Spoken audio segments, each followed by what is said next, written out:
Welcome to Cinema Bucket List, the show where each month I will watch and discuss 10 or more films from the 1001 movies you must see before you die. The ever-growing list of 1,245 highly regarded films believed to be must-sees for all cinephiles. Let's get started.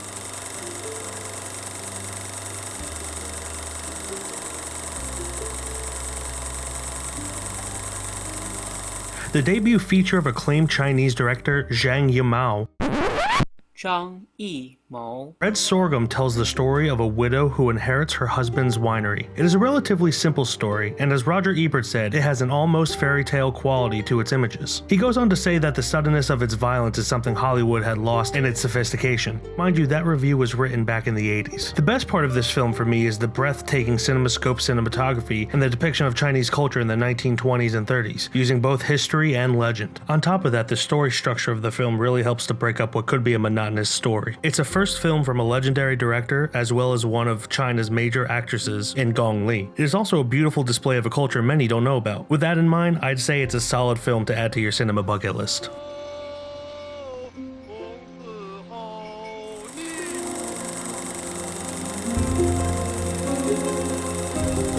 With a film about Robin Hood made seemingly every other year, I was less than ecstatic to watch this film.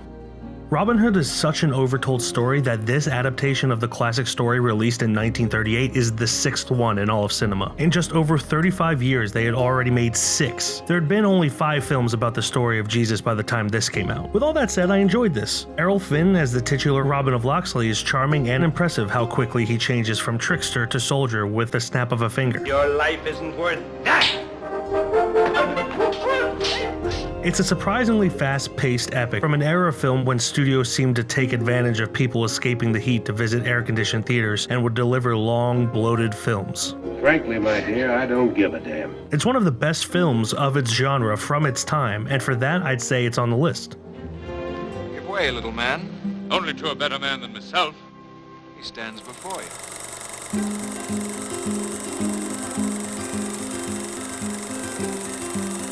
Fish Tank is a raw and gritty coming-of-age story of a teenage girl who falls for her mom's boyfriend. Within the first 10 minutes, director Andrea Arnold shows exactly who the main character Mia is by showcasing her aggressive side, developed to survive on the streets, and her empathetic side when she tries to free a malnourished horse. The film shows us how a teenager adapts when they are neglected either by necessity or immaturity or apathy of the parent. When a child is left to be the adult, they can easily be taken advantage of. It's a heart-wrenching film that should stay on the list. I'll have you be at one of these days! You'd be so fucking lucky!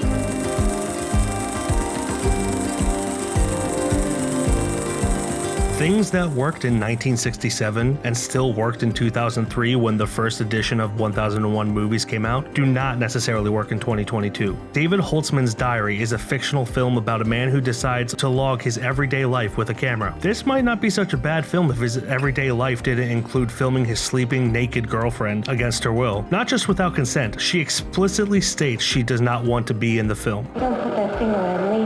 He also films a woman in her apartment across the street. He chases a woman from a subway while filming her, and then films the aforementioned girlfriend, who is now his ex-girlfriend, from outside of her window. Then at the end of the film, he has a breakdown wondering why his life went to shit before unceremoniously ending the entire thing with a voicemail explaining that his house was robbed. That could all be overlooked, but the biggest problem with this film is that it's boring. I can see what they were trying to do, you know, showing everyday life in New York and everything like that, and having an artist's bohemian perspective on living in New York and everything, but it just doesn't work for me. So does this belong on the list? No, it doesn't. A film with a similar format that I believe deserves the list more is 8th Grade, directed by Bo Burnham from 2018. While it's not exactly 100% a diary format, there are those sequences in between with Kayla vlogging that kind of add the diary feel to it. It is a much superior film to David Holtzman's Diary. You don't tell me the right things. You don't show me the right things. You don't show me anything that means anything.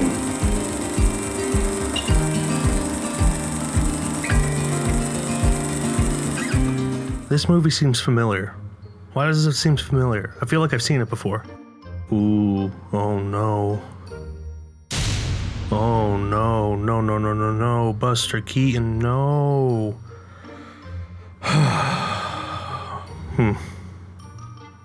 If it weren't for the blackface, this movie would be perfect in my mind. Before some of you say it was just a different time, I know, but that doesn't mean we have to overlook it. Despite the obvious racism here, this film is legitimately masterful in its comedic moments that you expect from Buster Keaton. He was the master of suspense well before Hitchcock made his first film, which was in 1925, the year that this one came out. Though his suspense is more comedic. Now whether or not you need to see this before you die, I'm listing this as a maybe for the blackface alone. I'm keeping it on my personal list, but I understand those of you who don't want to keep it on the list for that reason. However, if you could, for lack of a better word, overlook that, this is a truly great film that I do believe is worthy of the list.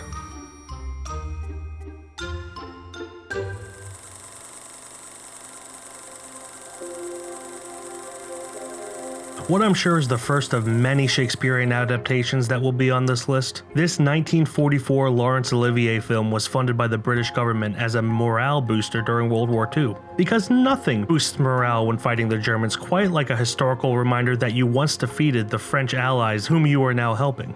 If I'm honest, my biggest complaint with all Shakespearean adaptations is the bard himself. I'm fine with reading his scripts, but perform it for me and I have no idea what is being said 50% of the time. I also didn't like how this started off in the Globe Theatre and stayed there for a long time before changing formats 30 minutes in. It's wonderfully acted, but I personally think The King, starring Timothée Chalamet, handles the story of Henry V better. Unless you're a huge fan of Shakespeare or Laurence Olivier, you can probably skip this one. Can this cockpit hold the vasty fields of France? Part 2, huh? Let's just throw part 1 in there as well. Because, we're probably going to need to see part 1 to understand part 2. Directed by filmmaking pioneer Sergei M. Eisenstein at the request of Joseph Stalin, these films were meant to be the first 2 films in a trilogy about Russian Tsar Ivan IV. But between Eisenstein's death and part 2 being banned because Stalin thought it might be viewed as a criticism of his regime, part 3 was never completed. While part 1 focuses on Ivan the Terrible's rise to power and part 2 shows the evolution of his cruelty, Eisenstein sticks to his style that made him revolutionary in the silent era, with highly staged close-up that really adds to the heightened madness. I find films from vastly different cultures than mine, such as 1940 Soviet Russia, interesting, so this one stays on my list for the cultural differences and the story of Soviet censorship alone. Дали возвращение. Царскому ходу обрадовались?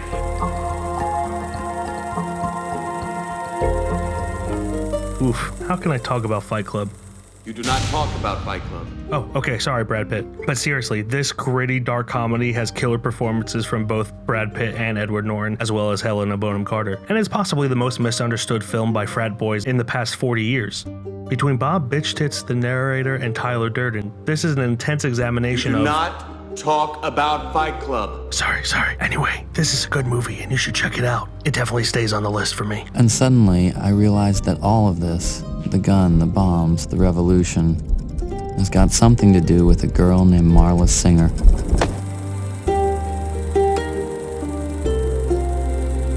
I legitimately don't know why this film is included on the list. It's an overtold story told mediocrely with subpar CGI, of course with the exception of King Louis. I'm actually mad at Jon Favreau for this one. In 2014 he made a magnificent film called Chef that is an allegory for the soul-crushing reality of directing big-budget studio films and the joy he gets from the freedom of creating independent films that he has a lot of control on. He followed that up of course with 2 Disney live-action remakes and 2 Star Wars shows, as well as other shows that are based on already existing intellectual properties.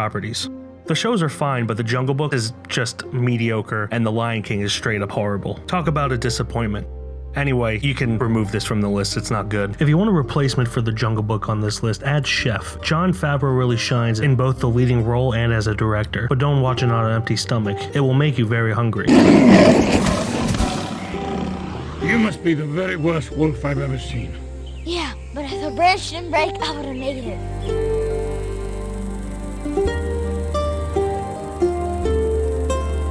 I hold the opinion that you cannot make a good war film without the film itself being anti-war. Admittedly, before this film I knew very little about Australia's involvement with World War I, and knew even less about Gallipoli. So when the character Archie was gung-ho about joining the fight, I knew I would either love or hate the film based on its stance on war in general. What I didn't expect was a heart-wrenching depiction of the bloodshed an apathetic, uninvolved, single leader would cause. There are heavy influences from this film that are apparent in films today, most notably 1917. Both Mark Lee and Mel Gibson deliver great performances, and the direction of Peter Weir is masterful. This honestly was my favorite film of the 11 films we watched for this episode, so it absolutely stays on the list. Right about now.